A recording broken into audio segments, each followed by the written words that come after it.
Today I share my approach to software development. Every great project starts with the right people. But here's the thing, rushing to fill seats is a mistake. It's better to wait and hire for quality. A single rockstar developer can outperform several average ones. And don't do it alone. Involve your team in the hiring process. They are the ones who will work with the new person daily, so they know who fits best. Plus, this way your team can blame you for picking the wrong people. Also, don't limit yourself geographically. Remote work gives you access to the best talent worldwide.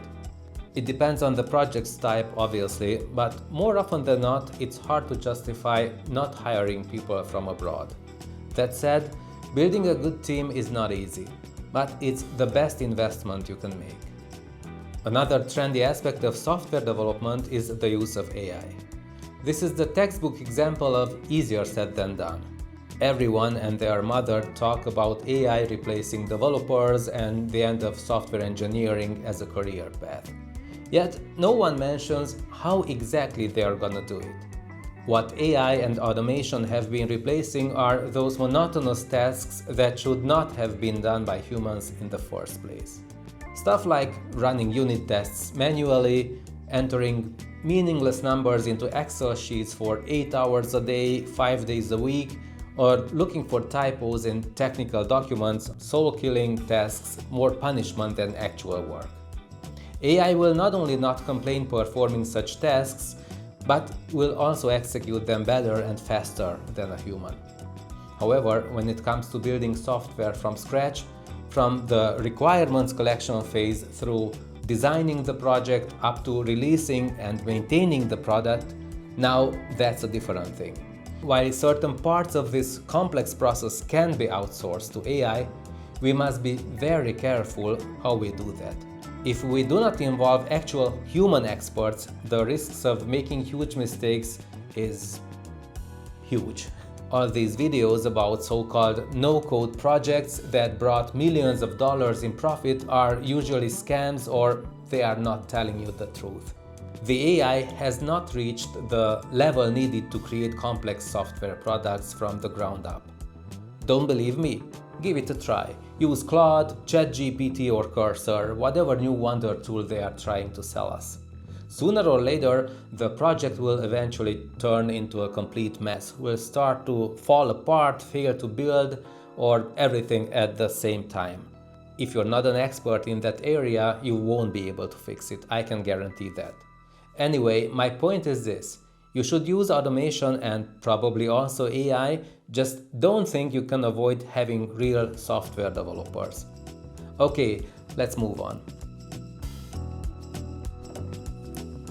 Now, once you've got your team, the next step is setting the project up for success. This starts with clear goals and requirements. Vague ideas like, I want a social media app won't cut it. Define what the product should do and document it well. Work with the customer if you have one. If not, make sure to discuss all ideas with different people you can trust. Having different perspectives is a guarantee that you won't miss important aspects. And here's something important. If you have a customer, make sure to assign a dedicated customer contact. Don't pick one of your developers for this task, unless someone from the team explicitly wants this and they can really talk to another human being. Let's be honest, developers are rarely good with words. Just check out the 12 days of OpenAI videos to see what I mean. So bottom line, have an assigned single point of contact with good communication skills who regularly talks with the customer. This is super important. Now, onto the actual work. My philosophy here is simple. Trust your team. Let them choose their tools and processes. Whether it's Waterfall, Scrum, Kanban, or their own custom approach, what matters is that it works for them. And above all, do not micromanage them. Instead of rigid rituals like daily stand-ups, focus on practical tools like code reviews. Code reviews are not just about catching bugs, although that's a main priority for sure. but it can be used as an opportunity for sharing knowledge and best practices. I cannot thank enough my former colleagues at Siemens for the skills I picked up during those code review sessions. Thank you, Szilard. Next, let's talk about progress tracking. Forget Excel sheet stuff with complex statistical formulas. I had a colleague doing that, and he used to be a chemical engineer and he loved his Excel sheets, but his numbers would never add up. These Excel sheets always led to frustration and raised eyebrows. You know, when you add those numbers up and you add 80 and 17 and 3 and 20 and it's not 100, never. It's either less or more. So somehow it doesn't work. So when it comes to progress tracking, my advice is to keep it simple. A visual system like a Kanban board, be it electronic or a whiteboard with those Kanban tasks and columns, to do, in progress, done, or you can complicate it, you can simplify it.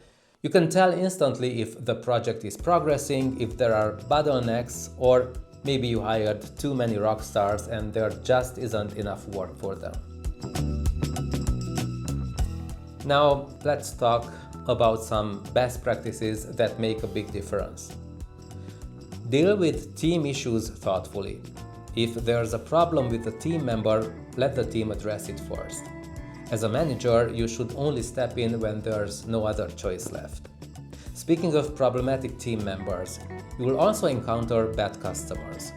If they constantly change requirements, nag you, disrespect you or your team, start thinking about letting them go. The sooner the better. Finally, invest in your developers. Send them to conferences, buy books, enroll them in online courses, whatever they need to grow.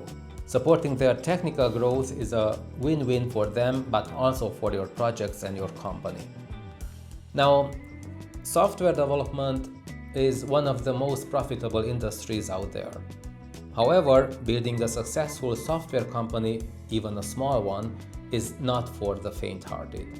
If you decide to go all in, brace yourself for a bumpy ride. You can make your life easier by following my advice, which basically boils down to common sense and stuff I learned in the past 3 decades. Hire carefully, trust your team, and focus on the things that really matter. Support your people and they'll build great software.